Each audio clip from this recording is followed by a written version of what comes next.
ইমানদার বান্দারা, ইসলাম যদি মানতে হয় পুরাপুরি ইসলাম মানো। পুরাপুরি ইসলাম যদি না মানো তাহলে ওয়ালা তাত্তাবিউ, এরপরে আল্লাহ বলছেন ওয়ালা তাত্তাবিউ খুতুওয়াতিশ শাইতান, শয়তানের পদাঙ্ক অনুসরণ করো না। তার মানে পুরাপুরি ইসলাম যদি আমি না মানি, শয়তান কিন্তু আমাকে ছাড় দিবে না। ইসলাম যদি আমি পুরাপুরি না মানি, শয়তান আমাকে কোনোভাবেই ছাড় দিবে না। শয়তান আমার সঙ্গে লাগানো আছে, সে আমাকে টেনে হেসড়ে জাহান্নামে নেওয়ার জন্য প্রস্তুত হয়ে আছে। এজন্য কোনোভাবেই শয়তানকে সুযোগ দেওয়া যাবে না। এজন্য ইসলাম মানতে হবে কিভাবে? পুরাপুরি ইসলাম মানতে হবে। এবার আসুন আমরা পুরাপুরি ইসলামটা কিভাবে মানব। পুরাপুরি ইসলাম মানার জন্য কতগুলি শর্ত রয়েছে। এই শর্ত যদি আমার মধ্যে পাওয়া যায় তাহলে আমি পুরাপুরি কমপ্লিটলি মুসলমান হইতে পারবো। আর যদি এই শর্তগুলির মধ্যে থেকে কোনো একটি শর্ত আমার কাছে না পাওয়া যায় তাহলে আমি পুরাপুরি মুসলমান হইতে পারবো না। এক নাম্বার শর্ত, ঈমানিয়াত ঠিক করতে হবে। পুরাপুরি মুসলমান হতে গেলে কি লাগবে? ঈমান ঠিক করতে হবে। দুই নাম্বার শর্ত, ইবাদত ঠিক করতে হবে। তিন নাম্বার শর্ত, মুআমালাত ঠিক করতে হবে। আর চার নাম্বার শর্ত হলো মুআশারাত ঠিক করতে হবে। পাঁচ নাম্বার শর্ত আখলাক ঠিক করতে হবে। এই পাঁচটি শর্ত যখন আমার মধ্যে পাওয়া যাবে তখন আমি পুরাপুরি মুসলমান হইতে পারবো। এক নাম্বার শর্ত কি বলছে? ঈমান ঠিক করতে হবে। ঈমান জিনিসটা কি? আমরা মুসলমান হয়েছি, ঈমানকে লালন পালন করি। কখন আমার ঈমানটা ভঙ্গ হয়ে যায় এটা আমরা টের পাই না, বুঝতে পারি না।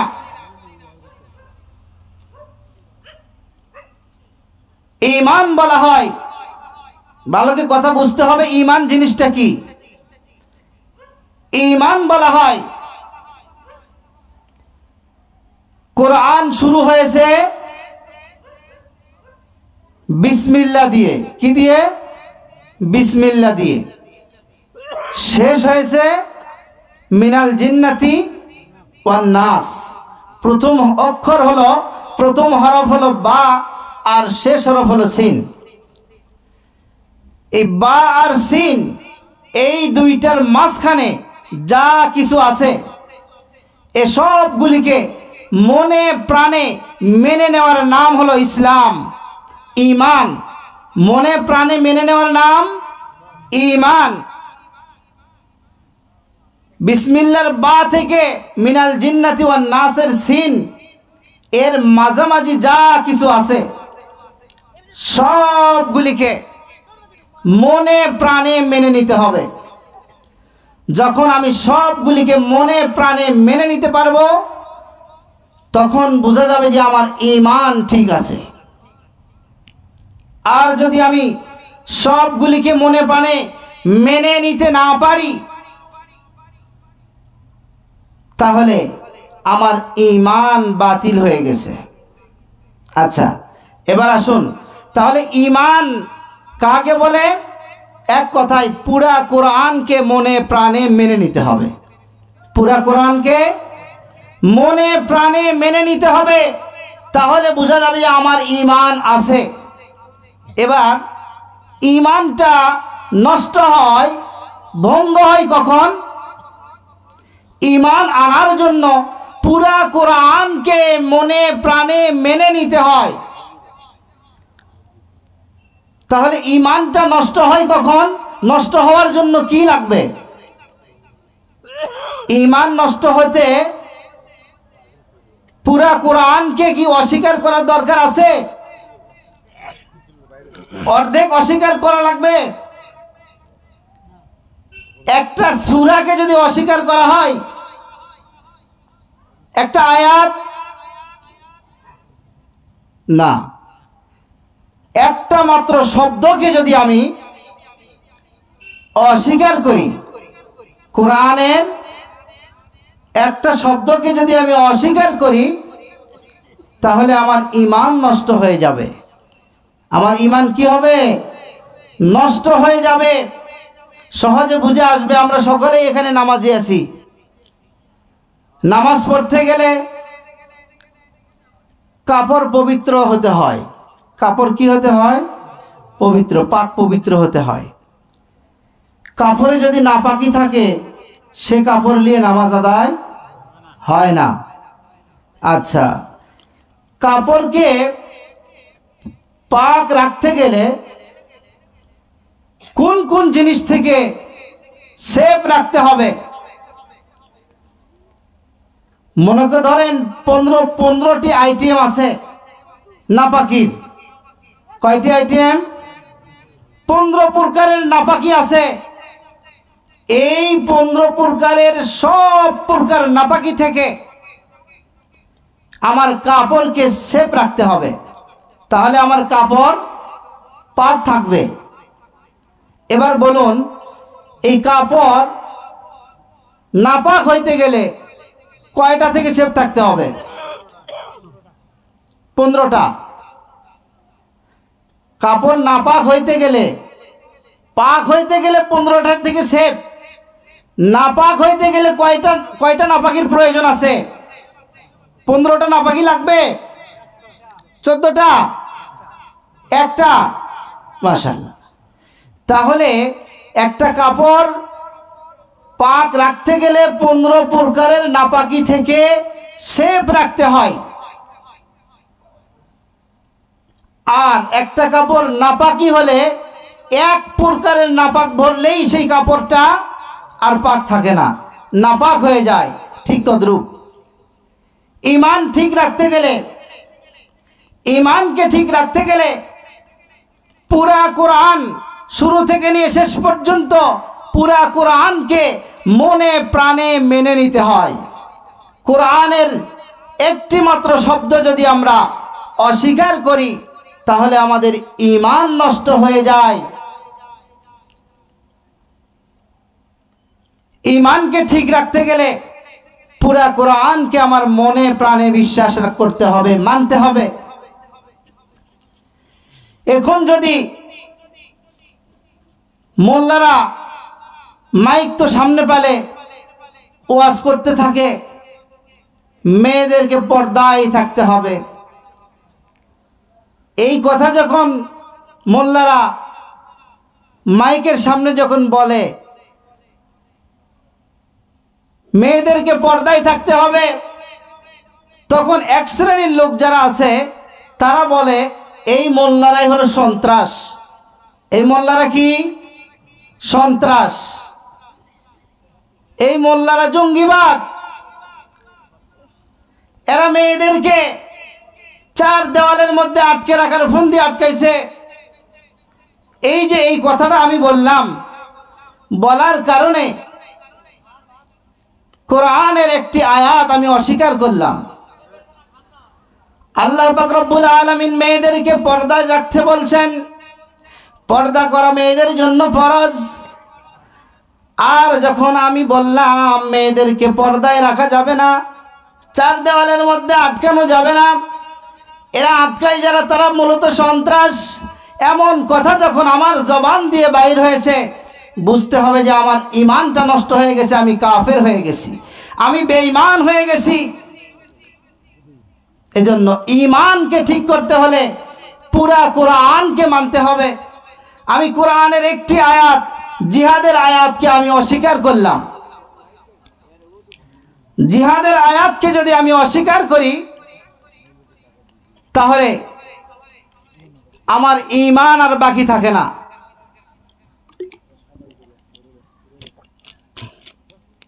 যখন আমি জিহাদের আয়াতকে অস্বীকার করেছি তখন আর আমার ঈমান বাকি থাকে না। ঈমান ঠিক রাখার জন্য কোরআনের শুরু থেকে শেষ পর্যন্ত আমাকে মনে প্রাণে মেনে নিতে হবে। কিন্তু আমি জিহাদের আয়াতকে অস্বীকার করেছি, জিহাদ আমি মানি না, এই আয়াতকে অস্বীকার করার কারণে আমার ঈমান নষ্ট হয়ে গেছে, আমি কাফের হয়ে গেছি, কিন্তু আমার খবর নাই।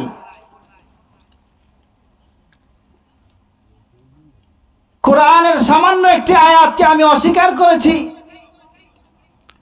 অস্বীকার করার কারণে আমি কাফের হয়ে গেছি। পুরা কোরআন মূর্তির বিপক্ষে, পুরা কোরআন মূর্তির বিপক্ষে। আমাদের পিতা ইব্রাহিম আলাইহিস সালাম মূর্তির পক্ষে না বিপক্ষে? আমাদের পয়গম্বর আলাইহিস সালাতু ওয়াস সালাম মূর্তির পক্ষে না বিপক্ষে? এবার কোরআন মূর্তির বিপক্ষে, আমাদের পিতা ইব্রাহিম আলাইহিস সালাতু ওয়াস সালাম মূর্তির বিপক্ষে, আমাদের পয়গম্বর আলাইহিস সালাতু ওয়াস সালাম মূর্তির বিপক্ষে। এবার আমি যদি মূর্তির পক্ষে কথা বলি তাহলে আমার ঈমান আর ঠিক থাকবে? আমি কাফের হয়ে গেছি, কিন্তু আমার খবর নাই। মূর্তির পক্ষে কথা বলার কারণে কোরআনের বিপক্ষে গেছে, আমার রাসূলের বিপক্ষে গেছে, কিন্তু আমার খবর নাই। সে মূর্তি যে কারো হোক, কোন পীর সাহেবের হোক, কোন বুজুর্গের হোক, কোন আল্লাহর ওয়ালির হোক, যত বড় মানুষেরই হোক না কেন, মূর্তি তো মূর্তি। যখন আমি মূর্তির পক্ষে নিলাম তখন কোরআনের বিপক্ষে চলে গেল। মূর্তির পক্ষ নেওয়ার কারণে, কোরআনের বিপক্ষে যাওয়ার কারণে আমার ঈমানটা নষ্ট হয়ে গেছে, আমি কাফের হয়ে গেছি, বেঈমান হয়ে গেছি। এজন্য ঈমানকে ঠিক করতে হলে কোরআনের মধ্যে আল্লাহ পাক রব্বুল আলামিন বলছেন আল্লাহর প্রতি মহাব্বতও বাড়াইতে হবে, আল্লাহর প্রতি মহাব্বত আর ভালোবাসা বাড়াইতে হবে। এই ঘোষণা আল্লাহ পাক রব্বুল আলামিন দিয়েছেন। নিজেকে ঈমানদার দাবি করো, কমপ্লিটলি ঈমানদার যদি হতে চাও তাহলে তোমার মহাব্বত আর ভালোবাসা আল্লাহর প্রতি বাড়াইতে হবে। আল্লাহর প্রতি মহাব্বত ভালোবাসা যদি বাড়াইতে না পারো তোমার ঈমান কমপ্লিট হবে না। ঈমানকে কমপ্লিট করতে হলে তোমার মহাব্বত বাড়াইতে হবে। আল্লাহ পাক রব্বুল আলামিন কুরআনুল কারীমের মধ্যে বলছেন, কুল ইন কানা আবাউকুম ওয়া আবনাউকুম ওয়া আশীরাতুকুম ওয়া আমওয়ালুন ইখতারাফতুমুহা ওয়া তিজারাতুন তাখশাউনা কাসাদাহা ওয়া মাসাকিনু তারদাউনাহা আহাব্বা ইলাইকুম মিনাল্লাহি ওয়া রাসূলিহি ওয়া জিহাদিন ফি সাবিলিহি ফাতারাব্বাসু। আল্লাহ পাক রব্বুল আলামিন তার প্রিয় হাবিব সাল্লাল্লাহু আলাইহি ওয়াসাল্লামকে বলছেন, আমার প্রিয় হাবিব জানিয়ে দিন উম্মতকে, যদি হয় তোমাদের পিতামাতা, তোমাদের সন্তানাদি, তোমাদের স্ত্রীগণ, তোমাদের আত্মীয় স্বজন, তোমাদের নেতারা এবং তোমাদের ব্যবসা বাণিজ্য, যার নোকসানকে তোমরা ভয় পাও, এবং তোমাদের অর্থ সম্পদ যা খুব কষ্ট করে উপার্জন করো, এবং তোমাদের বাসস্থান যেখানে থাকাকে তোমরা স্বাচ্ছন্দ্য মনে করো, তোমাদের যেই বাসস্থানকে তোমরা মনে প্রাণে মোহাব্বত করো, ভালোবাসো, এসব কিছুর চেয়ে এই সব কিছুর প্রতি তোমাদের মহাব্বত আর ভালোবাসা যদি বেশি হয় মিনাল্লাহি তাআলা, আল্লাহর থেকে, অরসুলিহি, রসুল থেকে, অজিহাদিন ফি সাবিলিহি, আল্লাহর রাস্তায় জিহাদ থেকে তোমাদের মহাব্বত আর ভালোবাসা যদি এসবের প্রতি বেশি হয়, তোমার নেতার প্রতি বেশি হয়, তোমার পিতার প্রতি বেশি হয়, তোমার মাতার প্রতি বেশি হয়, তোমার সন্তানের প্রতি বেশি হয়, তোমার সম্পদের প্রতি বেশি হয়, আল্লাহ পাক রব্বুল আলামিন বলছেন জানে দাও ফাতারাব্বাসু, অপেক্ষা করো, ফাতারাব্বাসু, অপেক্ষা করো,